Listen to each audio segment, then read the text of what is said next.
अस्सलामुअलैकुम, आप देख रहे हैं होराइज़न न्यूज़ HD। खबर शामिल करते हैं साहिवाल से। टैप्टा के ज़ेरे एहतमाम गवर्नमेंट कॉलेज ऑफ टेक्नोलॉजी बराए ख़वातीन में सीरत नबी के सिलसिला में डिवीजनल क्विज़ मुकाबला जात में मुख्तलिफ शहरों के कॉलेज की टीमों ने हिस्सा लिया, जिनमें GCT Sahiwal, GTTI Sahiwal, GTTI Chichawatni, GCT women Sahiwal, GVTI Sahiwal, GVTI women Chichawatni, GTTC Pakpattan, GTTC Arifwala शामिल थी।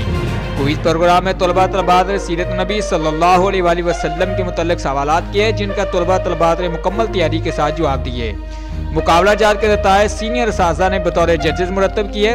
मुकाबले में पहली पोजीशन GTTC पाकपतन, दूसरी पोजीशन GCT साहिवाल और तीसरी पोजीशन GVTI वीमन चीचावतनी ने हासिल की।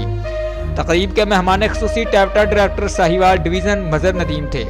तकरीब के अख्ताम पर पोजीशन हासिल करने वाली टीमों में डायरेक्टर टैप्टा Mazhar Nadeem Sahiwal division principal GCT Sahiwal Sajida Naveen के हमरा पहली और दूसरी पोजीशन हासिल करने वाली टीमों में इनामी रकम के चेक्स भी तकसीम किए।